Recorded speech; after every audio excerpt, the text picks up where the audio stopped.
Hello and welcome to another episode of Signals from the Inside. I'm your host, Maisie Lovett. This is a space where we decode the symptoms no one else can explain so you can finally understand what your body is trying to tell you. On today's episode, I'm going to show you how to start healing your own trauma without overwhelming yourself. A lot of times when healing starts to take place or when you're kind of at the beginning of it, you've seen it, you're aware of it now and you're like, "Ooh, I got to unpack it. We gotta fix this," because you don't like the results that are happening from it. And I often say this whenever I'm in, different, meetings and groups or whenever I have to stand up and speak. I I constantly share, everybody has a pattern. Everybody has a way of doing things. You brush your teeth probably in the same freaking pattern that you do every single day. You get dressed in the same way. Maybe if you're thinking about it, you do the opposite. But we are creatures of habit. We do patterns. So if healing feels overwhelming or like there's too much to unpack, in this episode, my promise to you is that this can change how you approach it. It can make it a lot simple and a lot easier. But you have to disrupt it. Because here's the truth of the matter. Healing doesn't fix everything at once. You're not doing everything at once. You're not fixing your entire past. This is about creating safety one layer at a time. It is practice makes progression, not perfection. You will hear me say this over and over and over. We are not meant to be perfect. I am not perfect. I still fuck up. I still have issues. I still get into those past patterns of the way that I responded before. But I can tell you I'm a heck of a lot better than it was because I practiced. I found a new way of doing things that got me out of the loop. So I want to show you how to start healing. All right, step one. It's going to sound simple, but it's really like not. Stop trying to fix everything. Because the truth of the matter is you do not have to figure it all out at once. And I think a lot of times whenever people go to therapy, they're hoping, boom, a couple of sessions will be done, or at least we get to a certain point. I shouldn't be here for years. And honestly, you shouldn't. If you're going to therapy, and there's nothing wrong with therapy, let me go ahead and say that. There is a place for it. But if you're going to therapy and your therapist is just asking you the same questions, or you've been going for years and you still haven't dug into any of your past or your trauma or whatever, then what are we here for? Are we just talking until we feel good and then we leave? We're not even here to try to fix everything at one time. Again, you don't need to figure it all out at one time. It is layers. Trauma is like an onion. It's got layers, but when you knock off the big layers, God, you just start feeling better a lot faster. All right. Step two is find your repeat pattern. Find your repeat pattern. So one of the, like I said at the beginning, right, is we all have patterns. Some things we do great. We love. This is the way that I do things. I love it because I love the way that I feel from it. I brush my teeth in the same way because it makes time go by so much faster. If I went backwards, I wouldn't even know what to do. It would take more time, right? Same way that you get dressed. There's patterns that we look at that we enjoy doing. We like them. They give us good results. They make things fast, easier, convenient. And again, if we can save time or save money or save energy, that's what we're all about. But then we have those patterns that repeat. And it's the ones that we continuously say, why do I feel like this? Why do I keep doing this? I'm trying to do something different. Why do I keep repeating the same thing over and over? Why does this happen every day? Why do I fall into this trap every time?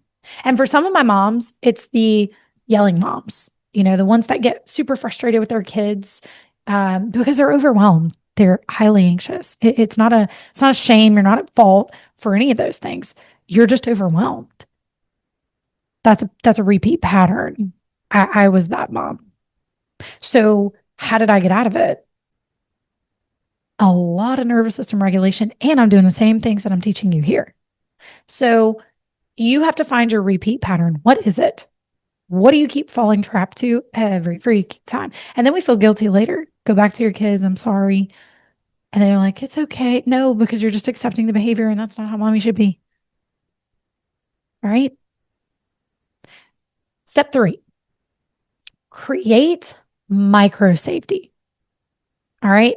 Now, this is going to apply differently for different people because we don't always create safety in the same way. Everybody's different, but you want to create some kind of micro safety. You have to take the pattern and repattern it for safety. Maybe for some people, it's a touch. Back to reality. I've been in my head for too long. So you want to put your hand on your body, put your hand on your face. Sometimes it could be like putting a cool rag on your face, just a little spritz of water. For people who are highly, highly anxious, I do not recommend cold plunges. I do not recommend super cold things because you go, it's a shock. It's an extra shock. It does not necessarily create safety for some of those people. Maybe it's slow your breathing, slow your breathing, slow your pace. Let them laugh. Let them giggle. Let them run around. What is it hurting? Or is it just uncomfortable and overwhelming? Does it create more anxiety for you? Maybe send them to a different room. Hey, girls. Hey, can y'all go do that somewhere else? That's what I'll tell my girls now. When sometimes things feel overwhelming, it's like, hey, girls, I love that you're having fun. Can you go do that in your room? Please.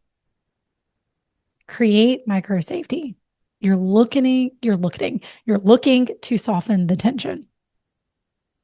Step 4, we're going to release in small amounts. All right. This is not about big breakthroughs. This is going to be daily small shifts. Again, this is where you have to practice.